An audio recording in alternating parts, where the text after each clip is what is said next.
Hey guys, this is Satya and welcome back to Truth of Self. आज की इस video में हम स्टार्ट करने वाले हैं साधना पद पतंजलि योगा सूत्र का चैप्टर 2 दूसरा पद। अच्छा, आगे कुछ सीखने से पहले हम आपको एक बात बताना चाहते हैं कि सारे जो वर्सेस हैं जो मैं बोलती हूँ संस्कृत में पहले, फिर ट्रांसलेशन एंड एक्सप्लेनेशन, इसका फॉर्मेट मैंने चेंज किया है। मैं ओरिजिनल वाला नहीं बोल रही, मैं स्क्रीन में दे दूँगी, आप देख लेना, ठीक है। मैंने ऐसा क्यों चूज़ किया कि मैं ओरिजिनल वाला नहीं बोलूँगी, बिकॉज़ मैं पहले संस्कृत और अच्छे से सीखना चाहती हूँ, देन मैं वर्सेस को अच्छे से बोलूँगी। क्योंकि अगर वर्सेस में कहीं भी मिस्टेक आती है बोलने में, वो मुझे पर्सनली अच्छा नहीं लगता। तो वर्सेस मैं आपको दे दूँगी, ट्रांसलिट्रेशन भी मैं आपको दे दूँगी, आप देख के पढ़ लें, ठीक है। और ट्रांसलेशन को तो बता नहीं, पर एक्सप्लेनेशन ज़रूर करूँगी बहुत अच्छे से। So let's begin. एंड हाँ, जिन लोगों ने पता कि हिंदी में होने वाली ये वीडियो, मैंने अपने लास्ट वीडियो में बोला था, वो तो पता नहीं 2-3 महीने हो गए डाले हुए। हाँ, देरी हो रही थी बिकॉज ऑफ संस्कृत के नहीं, मेरे पर्सनल कुछ काम थे, बस उसी वजह से सोचा एक बार आपको बता देती हूँ। खैर, let's begin. Verse first, okay. और इंग्लिश वाला मैं स्क्रीन पर डाल दे रही हूँ, ठीक है। एक्सप्लेनेशन कि यहाँ पे ना क्रिया योग को 3 फोल्ड्स के पाथ में डिफाइन किया गया है कि 3 तरह से कोई क्रिया योग को स्टार्ट कर सकते हैं, बेसिकली प्रैक्टिस योगा की स्टार्ट कर सकता है, ठीक है। पहला है तपह, यानी कि ऑस्टेरिटी, यानी कि खुद में self discipline, self control practice करना, ताकि आपका जो माइंड एंड बॉडी है वो शुद्ध हो सके, प्योर हो सके, ठीक है। दूसरा है स्वाध्याय। स्वाध्याय का मतलब होता है सेल्फ स्टडी और स्पिरिचुअल स्टडी भी, reflecting on oneself, studying secret texts to deepen self awareness. अपने आप को रिफ्लेक्ट करना है कि आप कैसा बिहेवियर शो कर रहे हो, आप कैसे हो, किस सिचुएशन में आप कैसे रिएक्ट कर रहे हो, तो खुद पे रिफ्लेक्ट करो, ठीक है। क्यों आपने ये डिसीजन लिया, ऐसा, ठीक है। सीक्रेट टेक्स्ट्स पढ़ो, जैसे कि भगवत गीता हो गया बहुत फेमस है ना, इसीलिए उसका नाम लिया, ठीक है। और बहुत सारे टेक्स्ट्स हैं, वो सब आप तंत्र पढ़ सकते हैं, सूत्र पढ़ सकते हैं, ठीक है। आप बहुत सारे चीज़ें हैं वो सारे पढ़ सकते हैं, बहुत सारे बुक्स पढ़ सकते हैं, सेल्फ हेल्प बुक्स, ठीक है। और खुद को सेल्फ अवेयर क्यों हम कर रहे हैं, ये हम अपने अवेयरनेस को डीपेन करने के लिए कर रहे हैं, ठीक है, कि मैं कहाँ क्या करती हूँ, ठीक है। नंबर 3 जो कि था यहाँ पे, वो है ईश्वर प्राणिधान, यानी कि devotion to the supreme, surrendering to a higher power और यूनिवर्सल कॉन्शियसनेस। क्या करना है आपको, अपने आप को सरेंडर कर देना है उस ईश्वर पर, ईश्वर में, ईश्वर के हाथों, कि आप देखो बहन, मैं तो चली ऐसा, ठीक है, कि आप ये करो कि आप मेरी जो नैया है वही आप पार करा दीजिए, मैं तो चली ऐसा, मतलब आपको बिल्कुल कोई टेंशन लेनी ही नहीं है, उनके हाथों में सब पकड़ा देना है, ठीक है। वो नहीं होते कि फ्रेंड्स होते हैं जो अपने बेस्ट फ्रेंड को बोलते हैं, चाचा के मेरा बॉटल भर के ला, चाचा के मेरा ये कर दे, वो कर दे, तो आपको टेंशन ही नहीं लेनी है। आप जैसे एग्ज़ाम में आप फ्रेंड के कुछ नहीं पढ़ा, फ्रेंड के भरोसे जाते हो, तो वही उसके ईश्वर के भरोसे आप ईश्वर को सरेंडर कर दो पूरी तरह। जैसे एग्ज़ाम में आप अपने बेस्ट फ्रेंड को सरेंडर करते होंगे, अगर आप चीटिंग की हो कभी, तो बिना पढ़े गए हो तो, ठीक। तो ये तो हो गई वर्ड्स की बात, कि हमने जाना कि ऑस्टेरिटी, तपह, स्वाध्याय, ईश्वर प्रणिधान, ये है बेसिक कि आप प्रैक्टिस कैसे शुरू करें क्रिया योग की, यानी कि योगा की। ठीक है, अब मैं आप यहाँ पे मैं बताऊँ कि हाउ टू प्रैक्टिस क्रिया योगा इन डेली लाइफ। सो हम कैसे कर सकते हैं? हमने जान तो लिया, आप बोल सकते हो हाँ सत्या, हमने जान तो लिया वर्स फर्स्ट में कि तपा क्या है, स्वाध्याय क्या है, ईश्वर प्राणधाना क्या है, पर उसको डेली लाइफ में हम अप्लाई कैसे करें। ठीक है, तपा यानी कि डिसिप्लिन एंड सेल्फ एफर्ट्स, खुद को ट्रेन करो। कैसे ट्रेन करना है आपको? प्रैक्टिस करो, बिल्डिंग गुड हैबिट्स, उन पे टिके रहना, चाहे बिल्कुल ढीठ बन जाओ कि करना है मतलब करना है, जैसे कि चाहे कितना ही हार्ड हो। ठीक है, जैसे कि लेट्स सपोज अच्छे कुछ आदतें, जैसे कि सुबह उठना, जल्दी उठ के मेडिटेशन करना, डीप ब्रीदिंग प्रैक्टिसेस करना। ठीक है, डिस्ट्रैक्शंस को अवॉइड करना, जैसे कि सोशल मीडिया हो गया या नेगेटिव पीपल्स हो गए जो हमेशा चपर करते रहते हैं, काम की कोई बातें करते नहीं। ठीक है, योगा करना, एक्सरसाइज करना रेगुलर बेसिस पे, and control your emotions, staying काम इन डिफिकल्ट सिचुएशन। अपने इमोशंस को कंट्रोल करना, डिफिकल्ट सिचुएशंस में काम रहना, शांत रहना, इन सब की प्रैक्टिस करनी होगी। इन सब की प्रैक्टिस, ये सब अच्छी आदतें मानी जाती है, राइट। इन सब को स्टार्ट करें और बिल्कुल ढीठ बन जाओ कि करना है मतलब करना है, चाहे जितना ही मुश्किल हो। ठीक है, अगर पैर भी टूट गया हो, अगर कुछ भी हो, कितनी भी ये हो, डिस्ट्रैक्ट नहीं होना। जैसे देखो, ऐसा बोलना, मैं आपको बताती हूँ, वीडियो लंबी होने वाली है तो मैं 4 वर्ड्स ऐसे सिर्फ कवर करने वाली, बिकॉज ये हिंदी में है एंड मुझे एक्सप्लेन करना है, तो मैं लंबा बोलूँगी ताकि मुझे समझ आए। ठीक है, तो क्या होता है, लेट्स सपोज आप जैसे एग्जांपल कि आप बहुत लेज़ी फील कर रहे हो, राइट। आपको मन बिल्कुल नहीं कर रहा उठने का, मेडिटेट करने का, पर फिर भी अगर आप उठते हैं और मेडिटेट करते हैं, अपने काम करते हैं, तो वो कहलाता है तपा, कि आपने आपको अपनी बिलीफ को, अपने लिमिटिंग जो बिलीफ को, उसको पुश किया, आपने खुद को पुश किया अच्छी चीज़ें करने के लिए। ठीक है, हाँ, अब देखो, कभी कभी ऐसा होता है ना कि आप हो जाते हो डिस्ट्रैक्टेड, राइट। आप डिस्ट्रैक्टेड हो जाते हो, आपसे एक्सरसाइज नहीं हो रही है, या फिर उठना नहीं हो रहा किसी वजह से। लेट्स सपोज शादी थी, अभी शादी का फेस्टिवल चल रहा है मेरे इधर, सो शादी थी तो रात तक जगे और सुबह आप नहीं कर सकते, जल्दी नहीं उठ सकते, मेडिटेट नहीं कर सकते। स्किप मत कीजिए, उस टास्क को स्किप मत करो। उस टाइम में नहीं हो रहा भले ही, देखो उस टाइम में नहीं हो रहा भले ही, पर उस टास्क को स्किप नहीं करना आपको। भले ही 6 बजे उठ के मेडिटेट नहीं हो रहा, डीप ब्रीदिंग नहीं हो रही, दैट डजंट मीन मैं शाम को नहीं कर सकती, मैं दोपहर को नहीं कर सकती, मैं जब उठूँ तब नहीं कर सकती, मैं कर सकती हूँ, है ना। ठीक है, अपने आप का ध्यान रखना इज़ वेरी इम्पॉर्टेंट। ठीक है, देन बाकी का तो सब होता रहेगा, है ना। एक और चीज़ मैं बोल रही हूँ कि कभी कभी होता है कि नहीं कर सकते, आप नहीं कर पाते हैं, तो दैट डजंट मीन कि आप वही बहाना मार के स्किप कर दे, नहीं कि अरे आज मन नहीं कर रहा, मंडे का ये हाल था, अरे वेडनेसडे, अरे आज पेट में दुख रहा है, नहीं करते, नहीं। जेन्युइन खुद, पता है मेरा बहुत अच्छा मुझे ये लगता है कोट है, which is stay true to yourself. अपने से सच्चाई बताओ, खुद के आंखों में आप अगर झूठ का पर्दा डाल रहे हो तो बेवकूफ़ तो आप हो ना। अब किसको बेवकूफ़ बना रहे हो? हाँ, किसी आप जल्दी उठो ना उठो, योगा करो ना करो, हेल्दी हो नहीं हो, किसी को फ़र्क नहीं पड़ता है, and that's the reality.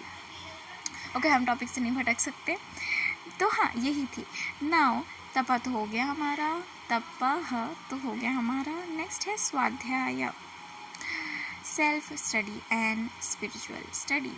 Self study to know yourself. आपको जानना है कि आप कौन हो। आपको क्या लगता है कि जो आप, अच्छा नहीं डीप नहीं जाते तो खुद को जानो कि कौन हो तुम। स्पिरिचुअल स्टडी करो, यू नो, जो सीक्रेट टेक्स्ट्स हैं उनको पढ़ो। जैसे कि अगर प्रैक्टिस की बात करूँ तो spend time understanding your self and studying secret texts. अपने साथ समय बिताइए, ठीक है। टेक्स्ट्स पढ़िए, सेल्फ इम्प्रूवमेंट बुक्स पढ़िए, यू नो, या पॉडकास्ट सुनिए, ठीक है। खुद पे वर्क करिए, ठीक है। अच्छा, यहाँ पे एक और चीज़ जो आप डेली लाइफ में इंक्लूड कर सकते हो, जो वो तो मैंने बता ही दिया। पहला point is to read a book that help you grow. दूसरा है observe your thoughts, why do you react in certain ways. कि अगर यू नो कोई आपसे किसी तरह से बात करता है तो आपको क्यों गुस्सा आता है, ठीक है। गुस्सा आता है क्योंकि गुस्सा है, वो बोल रहे हैं इसलिए गुस्सा नहीं है, ठीक है। अच्छा ठीक, बातें बाद में, ठीक है। और दिन के शुरुआत में ये बात आप अफर्म कर सकते हो, अच्छी बात है, जो भी है। टॉपिक से नहीं भटकना सकता। तो अपने थॉट्स को, अपने आइडियाज़ को, अपने मन के विचारों को आप ऑब्ज़र्व करें, ठीक है। For certain period of time observe करें। लाइक अगर आप सैड हो, फीलिंग को ऑब्ज़र्व करो। मैं क्या हमेशा कहती हूँ, जहाँ आप ध्यान लेके जाओगे ना, जहाँ आप अपना फोकस लेके जाओगे, वो ध्यान बन जाता है, वो मेडिटेशन बन जाता है। तो आप बैठे बैठे, खड़े खड़े, जहाँ भी रह के मेडिटेशन कर सकते हो, नो वरीज। अच्छा, दिन की यू नो सबसे एंड ऑफ द डे आप जर्नल कर सकते हो, रिफ्लेक्ट कर सकते हो किसी भी you know period of time. But generally रात को फ्री टाइम होता है लोगों के पास, इसलिए रात को अपने इमोशंस, अपने बिहेवियर, अपने थॉट्स पे रिफ्लेक्ट करना और जर्नल करना लोग करते हैं बेसिकली, ठीक है। वरना आपके पास अगर टाइम है, वो इमोशन आ रहा है, आप राइट इट डाउन, आप लिख सकते हो उसको, उस पर रिफ्लेक्ट कर सकते हो कि क्यों आ रहा है, ठीक है। ओके, स्वाध्याय का एक एग्जाम्पल अगर मैं बोलूँ कि अगर आपको गुस्सा आ रहा है जिसकी वजह से आपकी मेंटल पीस को हार्म हो रहा है, ठीक है, आप ट्राई करो उसको चेंज करने को कि गुस्सा क्यों कर रहे हो आप, ठीक है। वो है स्वाध्याय। नेक्स्ट हम चलते हैं हमारे third, which is Ishvara pranidhana, surrender to the divine, let go and trust, ठीक है। आपको एक्सेप्ट करना है, प्रैक्टिस क्या करनी है, एक्सेप्ट करना है लाइफ के अप्स को, डाउन्स को विथ फेथ एंड सरेंडर। देखो, एक बात मैं हमेशा बोलूँगी कि अब पिछले पास्ट में देखो ना, कभी भी ईश्वर ने ना आपको बुरे हालत में छोड़ा ही नहीं होगा। आपको अगर लग सकता है कि बुरा यू नो था कोई पीरियड, ठीक है, यू नो देखो, अगर आपको लगता है कि आप पास्ट में पहले रिफ्लेक्ट करो कि क्या आपको लगता है कि ईश्वर ने आपके साथ अन्याय किया कभी। अगर हाँ, तो मेरी बात सुनो बच्चा, कि कभी कभी ना हमारे पेरेंट्स जब हम छोटे होते हैं तो वो क्या करते हैं ना कि हमें मारते हैं, तो मारना नहीं चाहिए, यू नो हमें डांटते हैं बहुत ज़्यादा, जिसकी वजह से हमें बुरा लगता है, हमें भर भर के होमवर्क देते हैं, यू नो बहुत ज़्यादा हमसे नाराज़ रहते हैं, जिसकी वजह से हमें पसंद नहीं आता, राइट। हमें पसंद नहीं आता। ये मेरे साथ हुआ है कि 5 का टेबल मुझे याद नहीं होता था जब मैं छोटी थी, तो मेरे पेरेंट्स जब मुझसे गुस्सा रहते थे एंड वो मेरे को डांटते थे कि नहीं हो रहा, क्यों नहीं हो रहा, so like that, you know. But जब मैं बड़ी हुई एंड मुझे डिविजन्स करने हो पड़े एंड ऑल दोज थिंग्स, फिर मुझे पता चला कि हाँ सच में इट्स नीडेड। घड़ी भी देखने जाऊँ, मुझे जब घड़ी खरीद watch, you know wrist watch खरीदने की इच्छा हुई, तो मुझे पता चला कि उससे तो सब 5 के टेबल में चलता है। सो तो या इट्स इंटरेस्टिंग। तो कभी कभी हमें लगता है कि हमारे पेरेंट्स जो हैं बहुत सख्ती बरत रहे हैं, बहुत हिटलर जैसे हैं, ठीक है। मोस्टली की बात कर रही हूँ, सभी की नहीं, बिकॉज कोई पेरेंट्स अच्छे भी नहीं होते, ठीक है। तो हिटलर की तरह लग रहे हैं, हमेशा हुक्म चलाते हैं, ऐसा ऐसा लग सकता है बच्चों को, कोई दिक्कत की बात नहीं है इसमें, बच्चों को लगता है ऐसा, ठीक है। पर वास्तविकता में वो हमारा भला ही चाहते हैं, है ना। इसीलिए कभी भी पास्ट में बहुत बुरा होता है हमारे साथ, पर आप अगर अभी खड़े होकर उस चीज़ पे रिफ्लेक्ट करोगे ना, आपको पता चलेगा कि वो हमारे अच्छे के लिए ही था। आई होप से आप समझ रहे हो उनके, ठीक है। तो हाँ, इसका अगर एग्जाम्पल दूँ कि एग्जाम्पल है कि if you work hard but do not get the expected results and instead of getting upset trust the process. ईश्वरा प्रणिधाना। ओके, तो 16 मिनट से मैं सिर्फ वर्ड्स फर्स्ट समझा रही थी बहुत कुछ बोल गई ना, कोई बात नहीं, काम आएगा आपके। वर्स 2, दूसरा वर्स ऑफ साधना पद। द गोल ऑफ क्रिया योगा इज टू फोल्ड। देखो, क्रिया योग का जो गोल है, मेन गोल कि हम करते क्यों हैं, इज पहला कि हमें समाधि की स्थिति में जाना है, डीप मेडिटेशन स्टेट में जाना है। उसके लिए हम अपने माइंड को ट्रेन करते हैं कि वो एक एफर्टलेस फोकस बनाए रखे हायर कॉन्शियसनेस पे, ठीक है। हम ये सब क्यों कर रहे हैं, हम खुद को तपा क्यों रहे हैं, हम ईश्वर पे विश्वास क्यों रख रहे हैं, हम स्वाध्याय क्यों कर रहे हैं, सेल्फ स्टडी, ताकि हम समाधि में जा सके, समाधि स्टेट में। और दूसरा कारण है टू वीकन द क्लेशर्स, जो मेंटल एफ्लिक्शंस हैं उनको स्टॉप करना, ठीक है, उनको कमज़ोर करना। क्यों? क्योंकि अगर मन भटकेगा तो वो मन अगर मन में कलेश होते रहेंगे ना, तो आपके वो स्पिरिचुअल जर्नी में ऑब्स्टिकल्स बन जाएंगे, आप ध्यान नहीं लगा पाओगे। अगर आपका मन भटकता रहेगा ना, आप कहीं ध्यान नहीं लगा पाओगे। और वही तो हमारा गोल है कि ध्यान लगाना है, समाधि अवस्था में जाना है, योग का मिशन ठीक है। तो अब हमें पता चल गया कि क्रिया योग क्या है, हमें कैसे प्रैक्टिस करनी है, उसमें क्या आते हैं। हमें ये भी पता चल गया कि हम क्रिया योग का गोल क्या है। अब हमें ये पता चला उसमें कि मन की कलेशस को हमें वीक करना है। इसीलिए अब हमें ये भी तो पता होना चाहिए कि मन के कलेश होते कैसे हैं, मतलब कैसे, किस तरह के होते हैं, ठीक है, कितने तरह के होते हैं, कैसे होते हैं, और कैसे हमारे ऊपर वो प्रभाव डालते हैं। कलेशस या एफिक्लेशन आर 5 टाइप, ये हमें पता चलता है वर्स 3 में। The 5 कलेशस या एफिक्लेशंस आर, 5 तरह के कलेशस होते हैं, ठीक है। अविद्या, इग्नोरेंस, अस्मिता, फॉल्स आइडेंटिटी, इगोइज्म, राग, अटैचमेंट, द्वेष, अवर्जन, अभिनिवेश, फियर ऑफ डेथ। चलो अच्छे से तुमको समझाती हूँ। अविद्या, ignorance, misunderstanding the true nature of reality. जब आप ये समझते हो कि जो असलियत है उसको गलत तरह से समझते हो, जैसे कि for example thinking happiness come from external things like money, status instead of inner peace. ये सोचना कि खुशी बाहरी चीज़ों से मिलेगी, बाहरी दुनिया से मिलेगी, जैसा कि पैसा हो गया, स्टेटस हो गया, है ना। पर वास्तविकता में ऐसा नहीं है, ठीक है। मिसअंडरप्रेट मत करना, मैं ऐसा नहीं बोल रही कि ये खुश पैसे से या स्टेटस से आप खुश नहीं हो सकते, नहीं, खुश हो सकते हैं, पर वो आपको खुशियाँ नहीं देती, खुशियाँ इनर पीस देती हैं, ठीक है।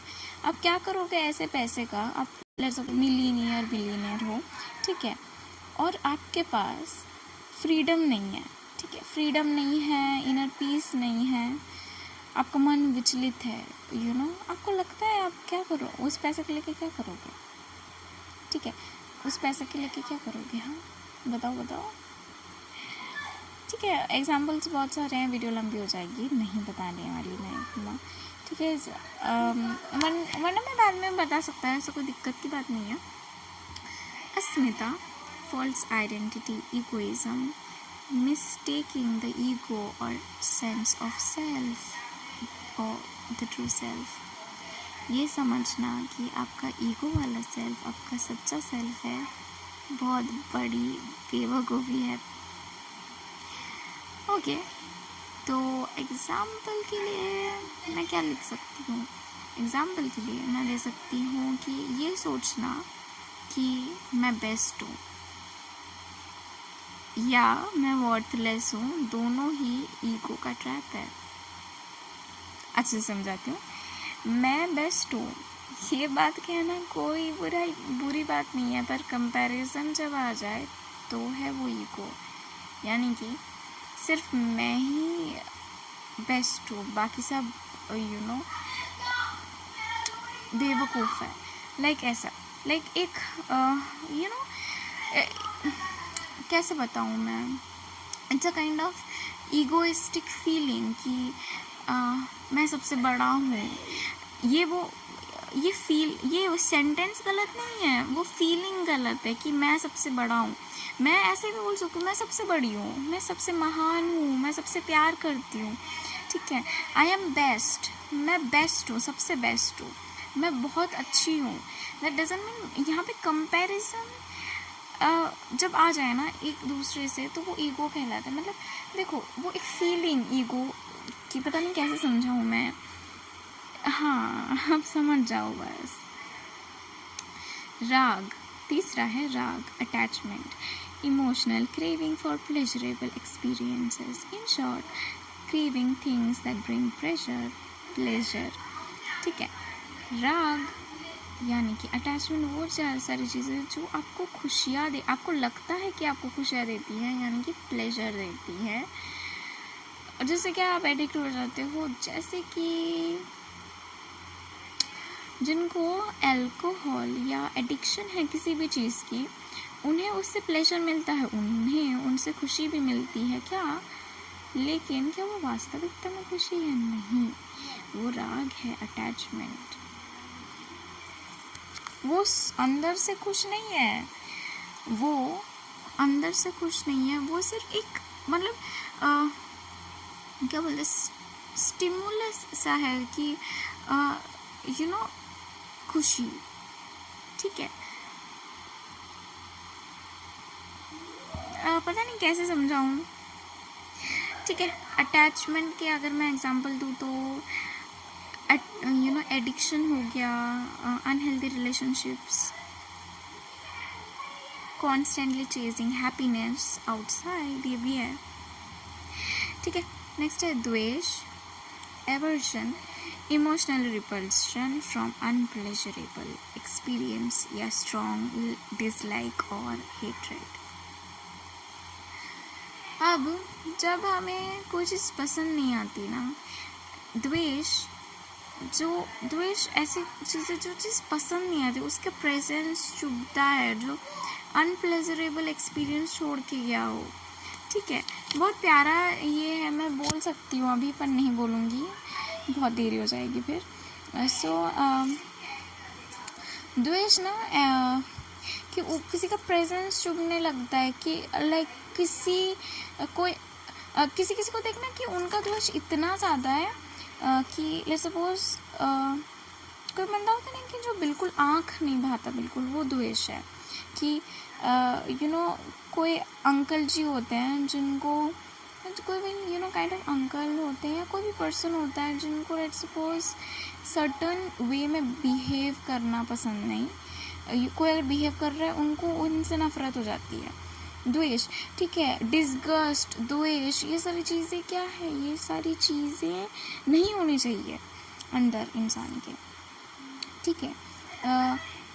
पता नहीं कैसे समझाऊँ, जैसे कि अर्थवॉर्म, ठीक है, अगर आपको वो पसंद नहीं, आप हेट करते हो उसको, आपसे उससे द्वेष है, मतलब उससे आपको द्वेष है, तो आप नहीं देख पाओगे कि वो कितना इम्पोर्टेंट है सॉइल की फर्टिलिटी के लिए। आप ये भी नहीं देख पाओगे कि वो और आप एक हो, ठीक है। सो द्वेष नहीं होना चाहिए, द्वेष की कुछ भी नहीं होना चाहिए। ऐसे ये हम ना क्या पढ़ रहे हैं, ये मतलब हम ये क्या जान रहे हैं कि मन के कलेश, ठीक है। तो एक चौथे टाइप में वो मन का कलेश द्वेष मन के मैनिफेस्ट होता है, ठीक है। एग्जाम्पल, रिएक्टिंग विद एंगर और fear when things doesn't go your way. जैसे कोई कोई लोग होते हैं ना जिनको मतलब हर चीज़ उनके तरह से चाहिए, नहीं करेंगे तो वो चिल्लाने लग जाएंगे पागल लोग की तरह, वो हाथापाई पे भी उतर आ सकते हैं। हाँ, तो वैसे ही वो भी द्वेष का ही एग्जाम्पल है। नंबर 5, अभिनिवेश, फियर ऑफ डेथ या किसी चीज़ को खोने का डर, ठीक है। ज़िंदगी से ज़्यादा लगाव, मौत का डर, या ज़िंदगी से ज़्यादा लगाव, मौत का डर, या ऐसे किसी चीज़ का डर। इसको ना मैं ऐसे पुट करती हूँ कि ज़िंदगी से लगाव एंड हर किसी चीज़ को खोने का डर ना हो, मतलब किसी चीज़ को खोना दो, उस चीज़ का डर, ज़िंदगी को खोना दो उसका डर, ज़िंदगी से ज़्यादा प्यार, मौत का डर इस चीज़ का जिसको आप नहीं जानते, उस चीज़ से डरना जिसे आप नहीं जानते।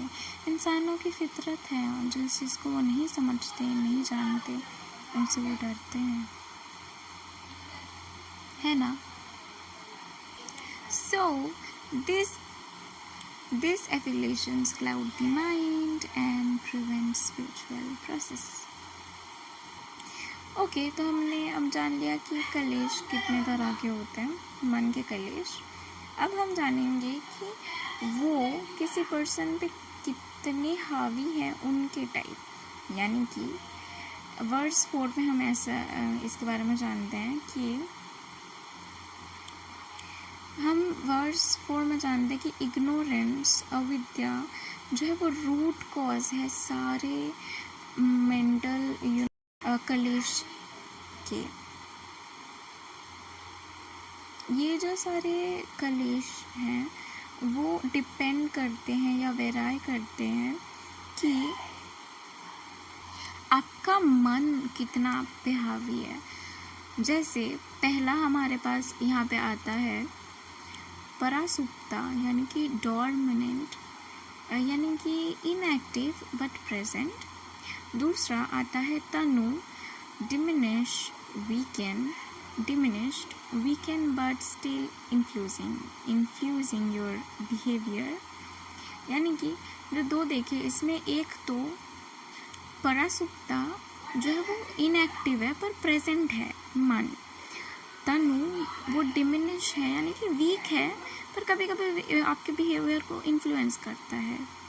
थर्ड विच्छिन्न, इंटरमीडिएट, पीरियडिकली एक्टिव होता है, सफरिंग करता है कुछ कंडीशंस में, फिर बंद हो जाता है। नहीं, तो विच्छिन्न मन जो है वो है कभी कभी कुछ सडन केसेस में आता है, आपको डिस्टर्ब करता है, आपको सफ़र कराता है, देन शांत नहीं होता, वो रहता है उधर ही। चौथा है उदाहरणम, एक्सपेंडेड, फुल्ली एक्टिव और डोमिनेट करता है माइंड, डोमिनेटिंग माइंड। मतलब हमेशा चटर पटर हमेशा कान के पास फर हम, हाँ, और आपको डिस्टर्ब करता रहता है, लाइक ऐसा ही। तो इन 4 वर्सेस में हमने क्या जाना, summary of part 2 verse 1 to 4। English में बोलती हूँ। पहले, this verses introduce Kriya Yoga as a practical path of spiritual growth by addressing the root cause of mental disturbance, kleshas. Ignorance, avidya, is the core problem leading the ego, attachment, aversion, and fear of death. By choosing self-discipline, self-awareness, and devotion, one can reduce the affiliation, paving the way for higher concentration and spiritual realization. मिलते हैं हमारे next video में और next video होने वाली है words 5 से कितना वर्ड्स मैं दूँ अभी नहीं पता, नेक्स्ट वीडियो में पता करते हैं। Bye bye. अच्छा, नेक्स्ट वीडियो में क्या होने वाला है ये बता देती हूँ मैं। वर्ड्स 5 में ना हम ये जानने वाले कि इग्नोरेंस, अविद्या, ये जो 5 जो टाइप ऑफ कलेशस हमने देखे ना, इनके बारे में फर्दर डीपली बोला है वर्ड्स 5 में, 6, 7, 8, 9, 10 ऐसे करके। हम उसके बारे में नेक्स्ट वीडियो में जानेंगे। अभी तो शॉर्ट में मैंने बोल दिया, शॉर्ट नहीं बहुत बड़ा ही बोल दिया, आधा घंटा से ज़्यादा हो गया है, पर कोई बात नहीं, मेरी बातें तो आप सुन ही सकते हैं, है ना। आपको नहीं लगता मैं इंग्लिश वाले में कुछ ज़्यादा ही कम बोलता है या हिंदी वाले में कुछ ज़्यादा ही बोलता है? Because it is what it is and you have to listen. Make sure कि आप लाइक करें, सब्सक्राइब करें, एंड एक और चीज़ नहीं करना है मत करो, कोई दिक्कत की बात नहीं है, पर लाइक ज़रूर करना। और मैं वो भी नहीं करूँ तो कोई दिक्कत नहीं है, मुझे इंस्टाग्राम में बस फॉलो कर लो, बिकॉज मेरा इंस्टाग्राम का लिंक मैं कमेंट में या डिस्क्रिप्शन में दे दूँगी, ठीक है। Bye bye. और कमेंट करके बताना कैसा लगा वीडियो, और अगर ज़्यादा बक रही हूँ तो वो भी बताना। Okay, Tata, I am of.